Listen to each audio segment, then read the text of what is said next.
And what's going on, guys? Kale here, coming at you with a day 350 account date update for MiniKhal over here. So starting in the traditional fashion, we are here at day 350, which means we are just 15 days shy of the 1 year mark, which is just absolutely crazy. That really kind of just puts things in perspective, how much this account has grown in a year, and, you know, if Dracarys and Kale are any kind of indication, still expecting the account to keep on growing.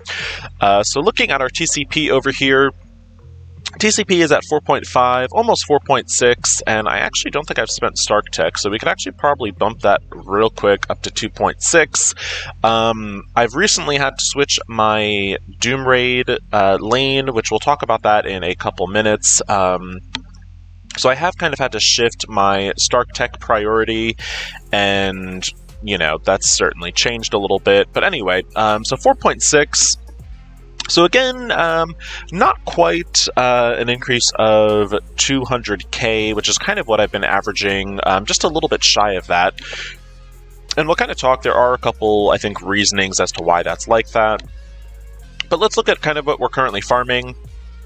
And everything up here that we are currently farming is essentially kind of in regards to, for the most part, a legendary.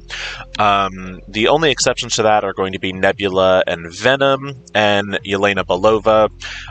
Nebula farming for obvious reasons. iWatch is pretty much the meta arena team right now. Venom I'm farming to basically increase my bio raid team, and Yelena Belova is being farmed for the Skeleton event. The other rest that are up here are basically up here for legendaries. And I mean, actually, I've had these guys sitting up here for the longest. Until Doc Ock's actual event kind of starts swinging back around, I don't think I need these kind of cluttering up my favorites, with the exception, obviously, of being Negasonic and Cable, who I'm currently actively farming. So those are kind of who I'm using my campaign energy on. And in the verse battle favorites is my DD4/Doom Raid tab. And for the most part, if they're not bio or a legendary, they're not currently being worked on for DD4. They are actually more for the Doom Raid. And I've decided to actually switch things up a little bit, and I'm planning to take Venom in with MiniKhal for the city section, just because with Venom's passive over here and that defense up, I think that's going to be a lot more helpful for the symbiotes in that final city node. That last city node is quite a pain, to put it kind of mildly. Dracarys was in that node for approximately 30 days. I think Kale was something similar that first run. So I'm hoping to kind of avoid some of those same, like, pains that the other two accounts went through, and I'd rather wait a little bit longer to take Venom in versus going the fast way and taking Scream in. Other than that, working on legendaries as well for the next section. So we've got Jubilee ready to go. I am currently getting ready to kind of start working on Black Bolt and get him up to level 80. And then I am planning to unlock Ebony Maw with his next pass-through. And then I guess depending on who comes through next will probably be my last legendary to kind of join my legendary squad. I'm assuming it's probably going to be Dr. Octopus. I think it's a little too soon for Adam to be coming back. While I do think he will be coming back pretty shortly, I think Dr. Octopus will probably be next, but you never know with Boundless, so that could change. And so that's kind of what the roster is kind of looking like. I am still currently working on getting Nebula up to Blue 3, as we are calling it, and once I get Nebula up to Blue 3, I will start working on the rest of iWatch. And I am still kind of currently working on some of them, as long as it's not going to take away from Nebula. So characters like Moondragon is fine, because she is a support character, and then also Phyla-Vale is another one that I don't mind working on because she's a protector. But basically, the only one that is kind of suffering, I guess, a little bit would be Gamora. I just think it's more important to get Nebula to Blue 3 first, and then kind of start working on the others. And that just kind of goes into how the blue mechanics work. And then once I kind of get iWatch up and running, the next team that I will be working on will be my raid teams, and I'll probably be starting from the bottom of my raid lane up. And I have recently switched raid lanes, not for really happy reasons, honestly, but I did switch to a different lane, so I'm now starting with bio and then skill. Very sad, we actually lost Murph to the Alliance this week, and, totally respect his decisioning to stop playing the game. Definitely going to miss having him around as a player. Was just a really stand-up player, and he's leaving a very big void that Mini is desperately trying to fill. So trying to work on that a little bit, but it was a big shift for Mini. So instead of starting with Mutant and then going into Bio, I'm now starting with Bio and then going into Skill. And for Mini, it used to be that Skill was actually the third section. And while Mini was doing okay in the skill section, I kind of had these first two lanes kind of more or less down-packed. So it's kind of just a readjustment for Mini, just kind of working on additional teams. I think once I can get past the tech section and get back into Mutant, definitely can kind of regain some footing. And definitely looking forward to Deathpool coming out as a character, as I think that'll really kind of boost Mini's Mystic team. But tech right now is still kind of a very big problemed area for Mini. I don't really have many good DD or Doom raid tech characters. So currently I've got Shuri, I've got Ghost, I've got Kestrel, which those three, do pretty well, and I do use them on Kale.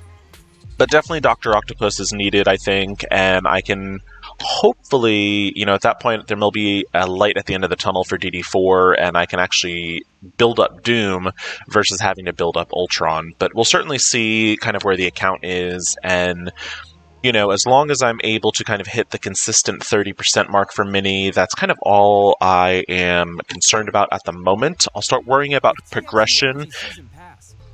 So the main goal on Mini is, to currently get the current content kind of easily farmable and kind of get myself to the point where I'm easily able to get to 30% marker and then kind of start working towards progression. The Alliance is very quickly going towards daily Doom raids, and I certainly want Mini up to that challenge. So that's currently, what Mini is working on. Other things that are kind of going on, we normally kind of run through the stores to see kind of what Mini is buying, and honestly, really not much has changed. Even with the announcement of G16 and the teal gear coming out, Mini's not quite at the point yet where I'm able to kind of hoard and kind of start prepping for that as much. But I am still buying, G15s that I need. I am buying gold gear, especially the uniques that are under 61, and then the catalysts, if they're under 1,000, I'm buying that. In the Blitz store, I am, for the most part, still opening up these Blitz orbs. Honestly, I've gotten a little just lazy on it, and I haven't opened them up in a little bit. Definitely something I need to kind of go through and just kind of open up a bunch of them, but I honestly keep forgetting, and, so I'll probably do that off camera at some point. But in the raid store, kind of the same. I'm farming Yo-Yo and Kitty Pryde are the two characters that I'm currently farming. And then other than that, kind of just the same thing with the other stores. Gold gear that is under 100 I am buying. And yeah, so there's that. Arena store, I am farming Scream. Just kind of get her to 7 stars. This is more for the Doom raid than Scream herself as a character. In the War store, farming the characters that are either legendary unlocks or just characters, again, that are being used for the Doom raid. So characters like Bishop, I'm currently farming. And then if I see G15 pieces that I need, I'm also scooping those up. In the ISO 8 store, again, really not buying anything, just kind of opening the orbs. I am still working on Blue 3 for Nebula, so I'm currently still opening up these Brawler orbs and hoping to get her to Blue 3 so I can then start working on Gamora and then kind of work my way through the team. In the Elite store, again, kind of just saving it for, characters that I kind of see a long-term future with. So, Gamora, anyone on iWatch, definitely looking to upgrade. And that's pretty much the store. I am pretty close. I've been a little bit, I wouldn't say lazy on Mini, but just some stuff going on with work, and I've been a little busier than normal, so I'm a little bit behind on the Gamora kind of costume event. I am still planning to get the costume unlocked. I basically just need 2 more milestones, and I certainly have plenty of time. There's still 6 days left in the event. Even with kind of the busyness, I still think I should actually be able to finish this event kind of no problem. But, so that's kind of what's going on with the stores. There's really no progress in Dark Dimension 3, kind of still stalled out, waiting to start the city section. In the arena, kind of sitting kind of pretty, sitting around the rank 32 mark, which has been great for rewards. I'm kind of sitting in this 21 to 50, so I'm basically getting a refund for my daily energy. And currently, right now, I'm just kind of trying to build up an abundance of cores. I know with the Death Pool event starting, I'm definitely going to need close to about 3,000 cores if I am hoping to get her close to 5 stars. So there is that.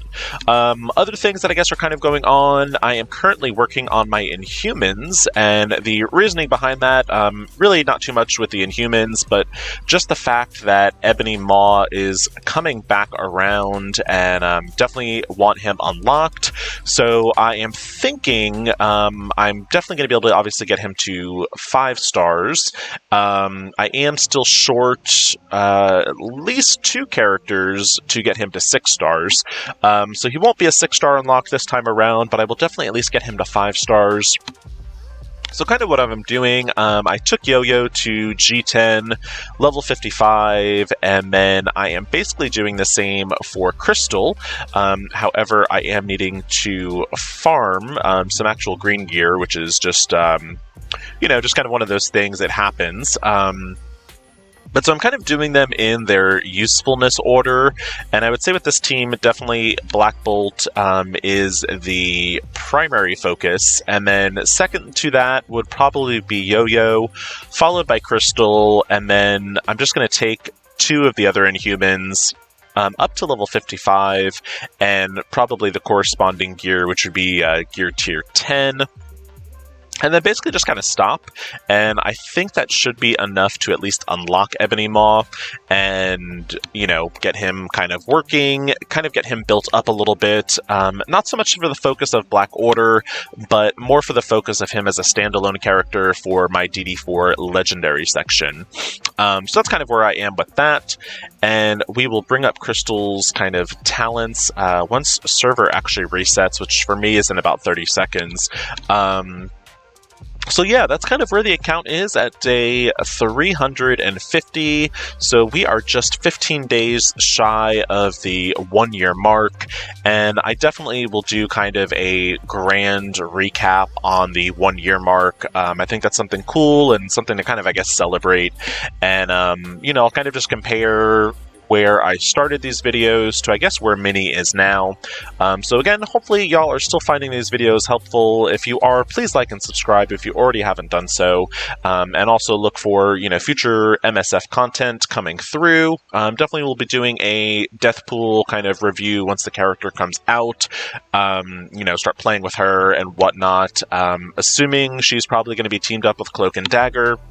And we'll kind of talk about that as well, what that means for the Mystic section of the Doom Raid. But anyway, I hope y'all are having a good week. Take it easy, and thank you so much for watching.